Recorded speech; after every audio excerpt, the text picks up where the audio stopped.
बच्चों, let's read this question. The question says which of the following is a correct statement. यहाँ हमें कुछ statements दिए हैं और हमें बताना है कि कौन सा स्टेटमेंट करेक्ट है। First, mycoplasma have DNA, ribosome and cell wall. Mycoplasma में डीएनए, राइबोसोम, सेल वॉल तीनों होते हैं। Second, cyanobacteria are a group of autotrophic organisms classified under kingdom Monera. Cyanobacteria autotrophic organisms होते हैं जो मोनेरा किंगडम में आते हैं। Third, bacteria are exclusively heterotrophic organisms. Bacteria heterotrophs होते हैं। Fourth, slime moulds are saprophytic organisms classified under kingdom Monera. Slime moulds saprophytic organisms होते हैं जो किंगडम मोनेरा में आते हैं। So the key concept is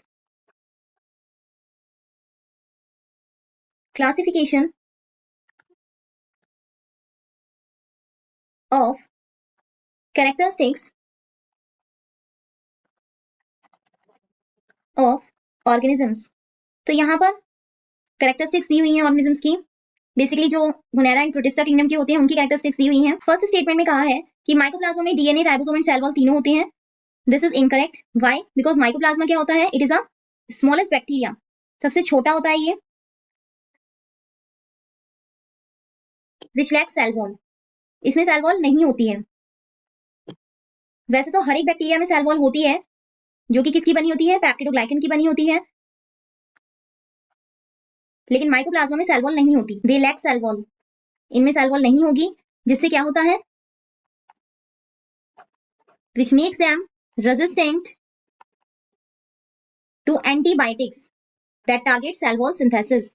कि जो एंटीबायोटिक्स सेल वॉल टारगेट करती हैं उनकी एंटीबायोटिक्स के अगेंस्ट क्या होता है? ये रेजिस्टेंट होता है कि एंटीबायोटिक्स का इन पर कोई असर नहीं पड़ता, तो इसलिए इनमें सेल वॉल नहीं होती है। बट डीएनए एंड राइबोसोम्स दोनों इसमें प्रेजेंट होते हैं जो कि प्रोटीन सिंथेसिस में हेल्प करते हैं। तो फर्स्ट स्टेटमेंट में कहा था कि DNA, ribosome and cell wall होती है। This is incorrect because cell wall यहाँ पर नहीं होती। स्टेटमेंट सेकंड में कहा है कि साइनोबैक्टीरिया ऑटोट्रोफिक ऑर्गेनिजम्स होते हैं जो कि मोनेरा किंगडम में आते हैं। This is correct. साइनोबैक्टीरिया को और क्या कहते हैं? ब्लू ग्रीन एल्गी कहते हैं। और ये कौन से किंगडम में आते हैं? ये किंगडम मोनेरा में आते हैं, जिसमें कि सारे के सारे प्रोकैरियोटिक ऑर्गेनिजम्स आते हैं। ये ऑटोट्रोफ्स होते हैं। It means they can perform photosynthesis in the presence of sunlight. Photosynthesis ये कर सकते हैं, अपना खाना अपने आप बना सकते हैं। That's why they are autotrophs. So second statement correct है। स्टेटमेंट थर्ड में कहा है दैट बैक्टीरिया हेटरोट्रोफिक ऑर्गेनिजम्स होते हैं। दिस इज इनकरेक्ट बिकॉज सारे बैक्टीरिया हेटरोट्रोफ्स नहीं होते हैं, कुछ बैक्टीरिया ऑटोट्रोफ्स भी होते हैं। ऑटोट्रोफ्स क्या होते हैं? जो फोटोसिंथेसिस कर सकते हैं और अपना खाना अपने आप बना सकते हैं in the presence of sunlight. और हेटरोट्रोफ्स क्या होते हैं? जो दूसरे पर डिपेंड करते हैं फॉर देयर फूड, दूसरे ऑर्गेनिजम्स पर फूड के लिए डिपेंड करते हैं। तो बैक्टीरिया ऑटोट्रोफ्स भी होते हैं और हेटरोट्रोफ्स भी होते हैं। ऑटोट्रोफ्स में ये क्या कर सकते हैं? एज अ ऑटोट्रोफ्स ये फोटोसिंथेसिस या कीमोसिंथेसिस करके खाना बना सकते हैं।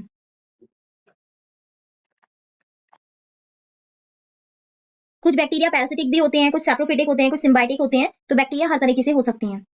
सो स्टेटमेंट थर्ड इनकरेक्ट है। स्टेटमेंट फोर्थ में कहा है that slime mould saprophytic organisms होते हैं जो मोनेरा किंगडम में आते हैं। Again this is incorrect because slime mould saprophytic तो होते हैं। सैप्रोफिटिक क्या होते हैं? वो ऑर्गेनिजम्स जो किस पर फीड करते हैं? Which feed on dead and decaying organic matter.